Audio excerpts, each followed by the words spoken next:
Halo teman-teman, selamat datang kembali di channel Jejak Film. Kali ini kita akan mengulas sebuah alur cerita film yang rilis di tahun 2004 dengan judul Exorcist: The Beginning. Film akan bercerita tentang seorang arkeolog bernama Lancaster Marine yang ditugaskan untuk mencari sebuah artefak atau benda peninggalan di sebuah daerah terpencil di Afrika Timur. Setelah sampai di sana, ia dibawa ke sebuah situs, yang mana ternyata situs tersebut adalah sebuah gereja yang terkubur selama 1500 tahun. Dan ternyata penguburan gereja tersebut bertujuan untuk mencegah sesuatu keluar dari dalam tanah desa tersebut. Jadi bagaimanakah kisah Lancaster Marine selanjutnya? Kita langsung saja ke alur ceritanya. Film berlatar di Mesir pada tahun 1949. Di sana terlihat sebuah pertemuan seorang kolektor benda antik bernama Semelier dengan seorang arkeolog yang telah memutuskan berhenti sebagai seorang pastor. Pria tersebut bernama Lancaster Marine. Marine diminta untuk pergi ke sebuah daerah di Afrika Timur untuk menemukan sebuah artefak kuno.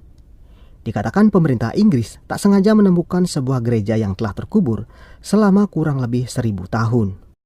Dikatakan gereja tersebut dibangun sekitar abad ke-5 setelah Masehi, dan sekarang penggalian sedang dilakukan untuk mencari tahu sejarah dari gereja tersebut.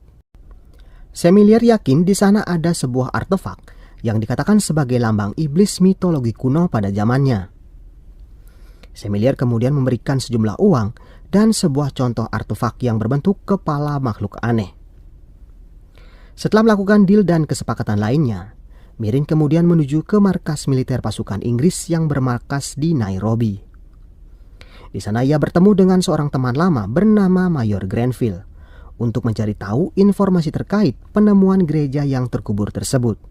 Grenville kemudian menjelaskan tentang penggalian sebuah gereja yang berada di desa terpencil bernama Desa Derati yang didiami oleh suku Turkana. Setelah mendapatkan informasi tersebut, Marine yang dipandu oleh salah seorang pendeta dari Roma yang bernama Father Francis, yang juga tengah mempelajari temuan gereja yang hingga kini tidak diketahui siapa yang membangun gereja tersebut. Bahkan Vatikan pun tak mengetahui asal-muasal gereja tersebut dibuat. Father Francis dan Marine akhirnya menuju ke lokasi. Mereka dibantu oleh seorang warga lokal sebagai tour guide, yang mana ia juga merupakan salah seorang yang ikut dalam penggalian gereja. Pria itu bernama Chuma. Sebelum sampai di lokasi, mereka melewati sebuah tempat pemakaman. Chuma mengatakan 50 tahun yang lalu, wabah menyerang desa tersebut dan menewaskan semua orang yang ada di sana. Marine kemudian tiba di sebuah warkop untuk menemui seorang mandor penggalian situs yang bernama Jeffrey. Di sana Marine menyampaikan maksud kedatangannya. Ia ingin bergabung dengan para penggali untuk mempelajari sejarah situs gereja. Selain itu, ia juga berkenalan dengan seorang dokter yang bernama Sarah. Sarah mengatakan ia harus berhati-hati di sana, karena selama penggalian tidak ada yang berani masuk ke dalam gereja. Kemungkinan warga desa masih takut dengan cerita wabah yang terjadi 50 tahun yang lalu. Tak lama setelah itu, Father Francis memperkenalkan seorang pemilik penginapan yang akan memberikan Marine sebuah kamar. Ia bernama Emekwi, yang mengajak dua putranya bernama Joseph dan juga James. Mereka bertiga kemudian menuju situs yang penggaliannya sedang berlangsung dan dilakukan oleh warga desa setempat atas perintah pemerintahan Inggris. Dan mereka hanya melihat ujung paling atas dari gereja tersebut.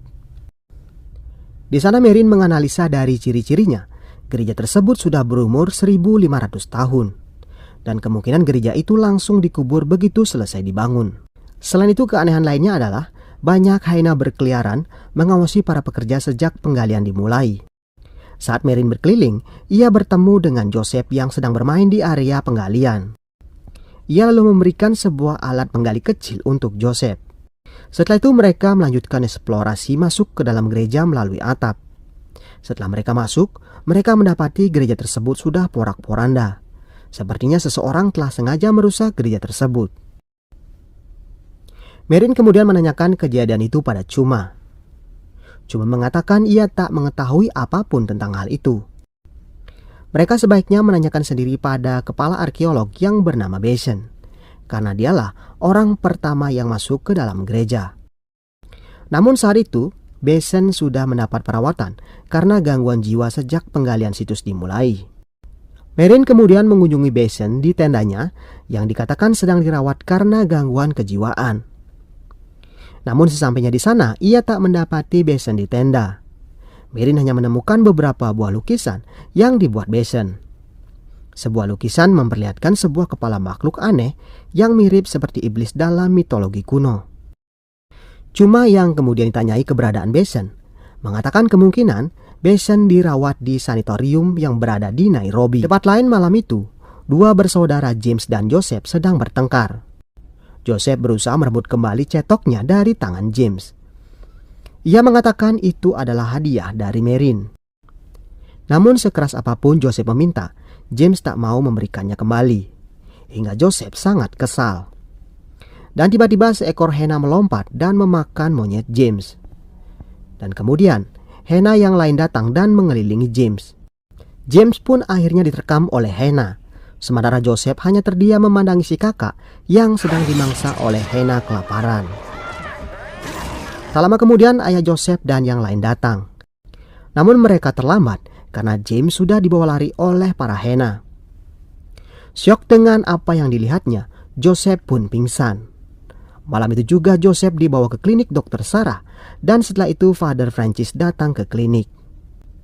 Father Francis mengatakan bahwa ini sangat aneh.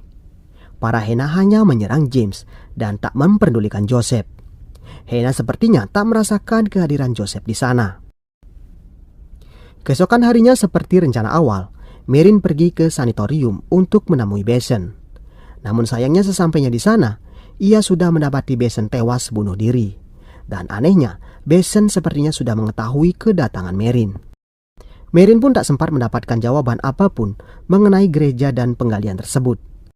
Dan di dinding ruangan Besson, Marin melihat banyak sekali gambar makhluk yang mirip seperti artefak yang ia dapat dari kolektor benda antik. Sesaat kemudian seorang pastor datang dan mengajak Marin berbicara. Beliau adalah Father Gionetti. Beliau mengatakan bahwa Besson memiliki ciri-ciri seperti orang yang telah disentuh oleh iblis. Father Gio kemudian memperingatkan Marin untuk berhati-hati saat ia berada di situs tersebut. Karena mungkin saja situs penggalian tersebut sudah dikuasai oleh roh jahat.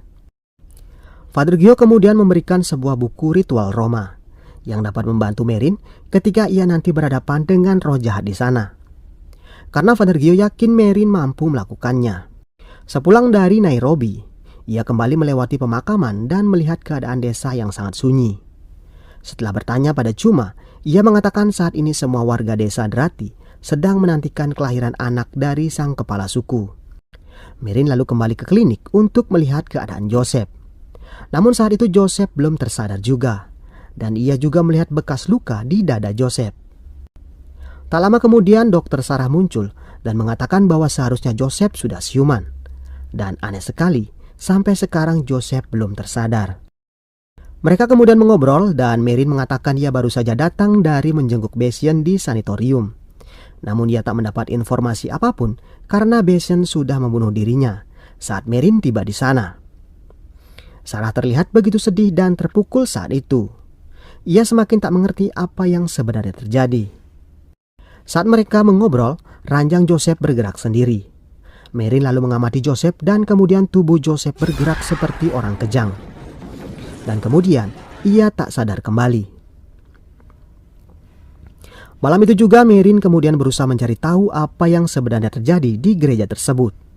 Ia kemudian kembali ke situs gereja dengan berbekal sebuah lukisan tangan dari Besson.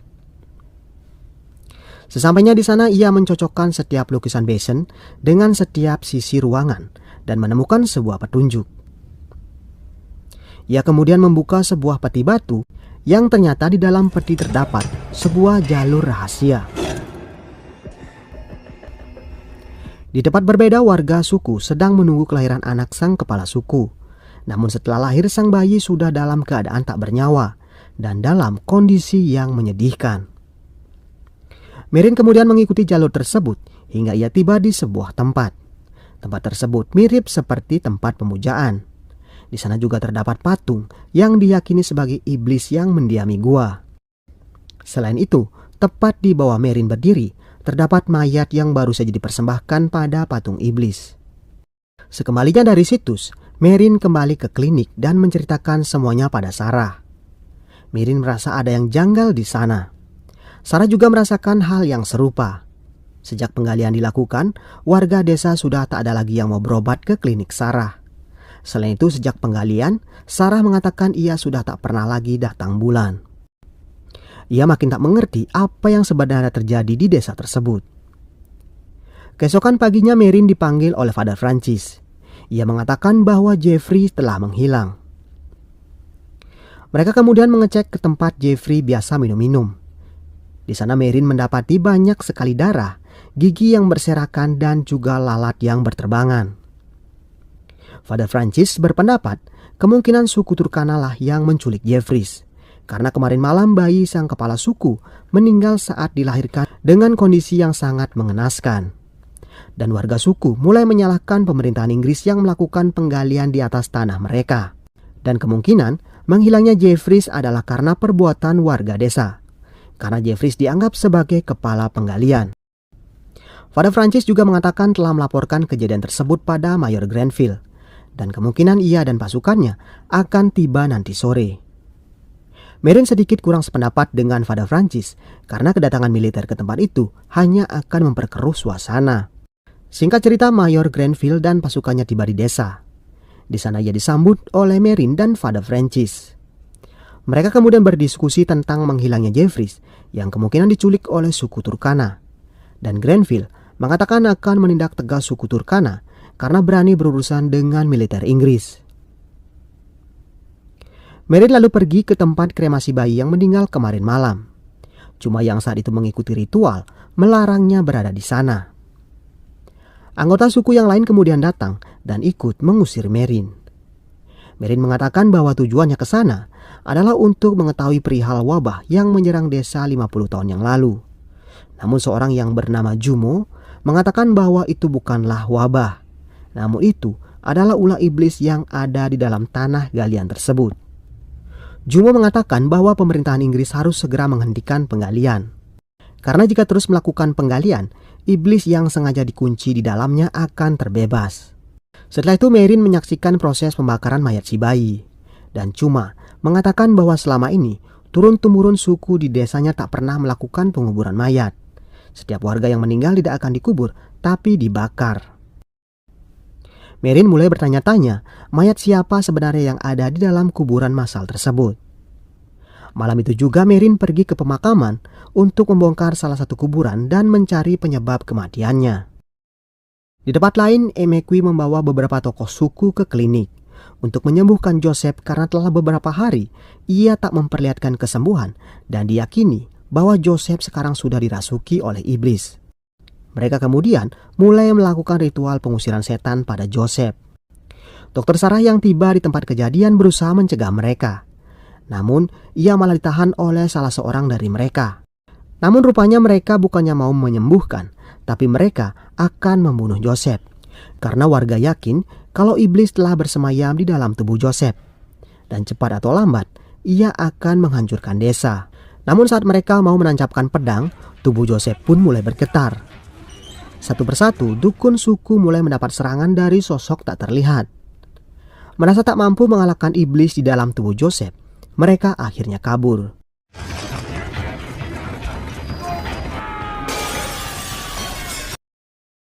Di saat yang sama, Father Francis yang datang ke sana pun ikut pingsan. Hal yang serupa terjadi juga pada Sarah. Singkat cerita, pagi pun tiba. Merin akhirnya berhasil membongkar makam tersebut. Dan semua peti matinya kosong. Tak seberapa lama Cuma datang dan mengabarkan Jeffrey sudah ditemukan. Ia kemudian mengajak Merin ke situs dan mendapati Mayor Grenville sudah di lokasi. Mereka kemudian bersama-sama memasuki gereja dan melihat mayat Jeffrey diikat di dalam gereja. Grenville kemudian pergi untuk menemukan pimpinan yang diduga melakukan aksi tersebut. Dan ia akhirnya menembak salah seorang yang diyakini sebagai sang kepala suku.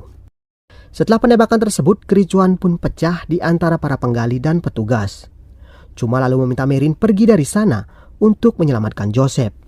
karena kemungkinan suku akan mencari dan membunuh Joseph, karena Joseph diyakini telah dirasuki oleh iblis. Setelah itu di kamp Mayor Grenville, salah seorang mata-matanya mengatakan bahwa suku Turkana akan melakukan pemberontakan. Grenville lalu menyuruh pasukan bersiap menghadapi segala serangan dari suku Turkana. Namun setelah anak buahnya pergi, tiba-tiba seekor kupu-kupu keluar dari mulutnya. Merin kemudian kembali ke klinik dan menyuruh Francis membawa Joseph ke gereja, karena suku Turkana tak ada yang berani memasuki gereja. Sementara itu ia akan menjemput Dr. Sarah. Namun sebelum mereka berangkat, di kejauhan terlihat badai pasir mulai mendekati desa. Merin kemudian memberikan kitabnya pada Francis dan menyuruhnya segera berangkat. Sesampainya di sana, Merin tak melihat Dr. Sarah di rumahnya. Ia kemudian menyisir setiap sudut rumah dokter hingga ia sampai di kamarnya. Namun saat ia masuk, ia mendapati kamar Sarah sangat berantakan. Darah di mana-mana dan banyak sekali belatung di lantai. Ia juga menemukan kepala patung iblis di dinding kamar Sarah. Selain itu, sebuah foto mengungkap bahwa Sarah adalah ternyata istri dari Bessian, sang kepala arkeolog. Cuma yang ikut masuk ke dalam kamar Sarah juga mengiyakan bahwa Bessian dan Sarah pernah masuk ke dalam gereja bersama-sama. Merin sekarang mulai paham bahwa bukanlah Joseph yang selama ini dirasuki oleh iblis, tapi iblis tersebut mengincar Sarah. Di tempat lain, Pastor Francis telah tiba di gereja dan membawa Joseph. Dengan berbekal kitab ritual Roma, ia mencoba melakukan pengusiran roh jahat dari tubuh Joseph. Semua ritual telah dilakukan, namun tubuh Joseph tak bereaksi sedikit pun. Dan saat Father Francis melakukan pengusiran, tiba-tiba Sarah mendekatinya dan membunuhnya. Di tempat berbeda, penembakan yang dilakukan oleh Mayor Grenville akhirnya berujung pada pemberontakan. Warga desa mulai melakukan perlawanan pada pasukan militer. Banyak pasukan dan warga desa telah tewas dalam pertempuran tersebut. Bahkan Cuma juga tewas saat ia mencoba melindungi Merin dari serangan warga desa. Merin akhirnya berusaha berlindung dari warga dengan masuk ke dalam gereja, karena ia tahu kalau warga desa tidak ada yang berani masuk ke dalam sana. Namun sesampainya di gereja, ia malah menemukan perlengkapan ritual yang dibawa oleh Francis. Ia pun sadar kalau Francis sekarang dalam bahaya. Ia kemudian mengambil kalung salib dan peralatan lainnya. Dan tak jauh dari sana, ia kemudian melihat Joseph dan juga Sarah yang sudah dikuasai oleh iblis. Si iblis mulai menggunakan tubuh Sarah untuk menggoda Merin. Dan Merin berhasil membuat sang iblis kesakitan. Namun dia berhasil lolos dan membawa Joseph masuk ke dalam gua. Merin dengan segala keberaniannya mengikuti jalur gua yang ada di bawah gereja. Di sanalah ia kemudian menemukan mayat Father Francis. Setelah menurunkan dan mendoakannya, Merin mengambil syal Father Francis dan kembali mencari Joseph dan Sarah. Di kejauhan ia mendengar suara Joseph memanggilnya dari sebuah gua sempit. Merin kemudian menyusuri gua sempit tersebut, namun di tengah perjalanan lampunya padam. Dan setelah hidup kembali, Sarah sudah di depannya. Merin kemudian dilemparkan dan ditangkap oleh si iblis. Namun Merin berhasil mengusirnya dengan sel sucinya. Setelah itu si iblis mencoba membunuh Joseph. Namun Merin berhasil menyelamatkan Joseph dan membisikkan doa-doa suci ke telinga Sarah. Hingga sang iblis pun pergi meninggalkan Sarah. Tak seberapa lama Sarah pun tersadar. Tapi itu hanyalah tipuan dari si iblis. Sarah kembali dirasuki iblis dan kemudian menjatuhkan Merin. Dan kemudian tiba-tiba Sarah menghilang kembali. Merin dan Joseph lalu menyusuri gua untuk mencari jalan keluar. Namun lagi-lagi si iblis muncul dari ujung gua. Si iblis kemudian berlari ke arah Merin dan mencoba membunuhnya.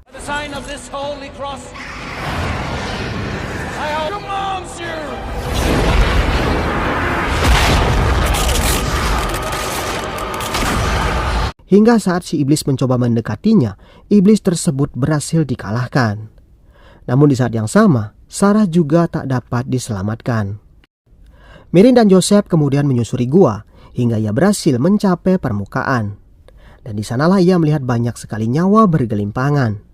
Mayat para pasukan militer Inggris dan mayat para penduduk desa Derati yang bertempur kemarin malam. Beberapa hari kemudian, Merin terlihat kembali menemui sang kolektor benda antik. Ia lalu mengembalikan artefak tersebut pada Semelier dan mengatakan bahwa ia tak bisa menemukan yang Semelier inginkan. Dan film pun diakhiri dengan memperlihatkan Father Merrin kembali menjadi seorang pastor. Oke guys, demikian alur cerita film Exorcist The Beginning. Semoga video kali ini dapat menghibur Anda semua. Mohon maaf jika ada kesalahan dalam penyampaian alur ceritanya. Terima kasih sudah menonton. Jangan lupa subscribe, like, dan share.